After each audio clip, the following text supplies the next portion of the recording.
Peggy 18.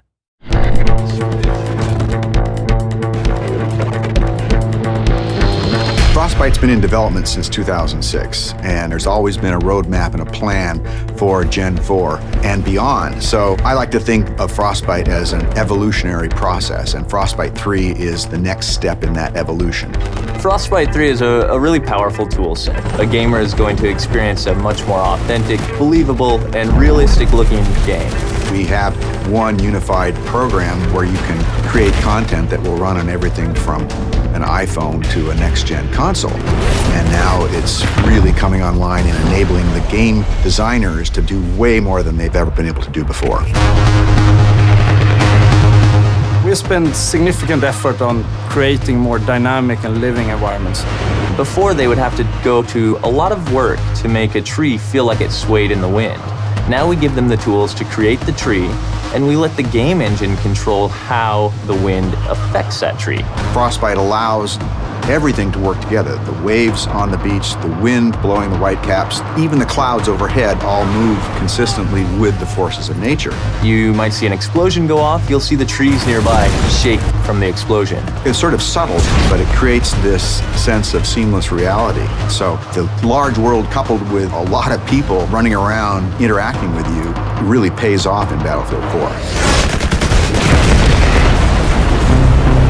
Destruction has always been a core feature of the Frostbite engine. It's the evolution of the way the environment is impacted by gameplay. Everything from the smallest spark colliding, but also gigantic chunks of debris that crumble when they impact the ground. The guys on Battlefield 4 have been working on something called Levolution.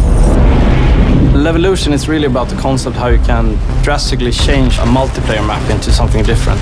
It could be anything from a big building collapsing or to a dam breaking or anything really big game changer to the level. A recent feature that we've put in, and you'll see in Battlefield 4, is our networked water simulation. So what this means is all players will see the same wave in the same position at the same time. And this leads to some pretty exciting cat and mouse type of gameplay where you're ducking down and going up and you can kind of peek around as you drive in your boat. It will no longer swim on a flat surface. Instead, it will be affected by the different waves and everything. And that comes to everything from living characters that are swimming, but also to the ragdolls. Something like a jet crashes into the ocean, you'll see the water react and the debris will then float on the waves. It's a very, very cool dynamic engine. Things just happen and it seems right. Take cover!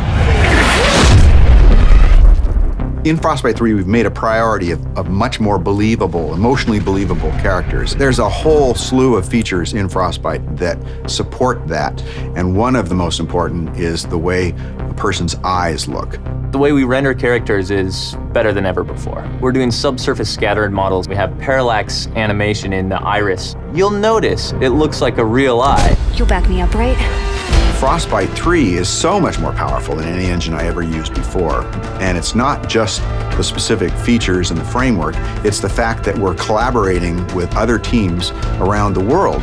In the past, before we had the Frostbite team, we were building a new engine every time and we were kind of stumbling constantly. Now, to have the team here to focus on new releases with new goodies means that we as a team can focus on the creative side to deliver better games, better experiences. Today it's used by a lot of different genres, so everything from racing games to real-time strategy games and RPGs.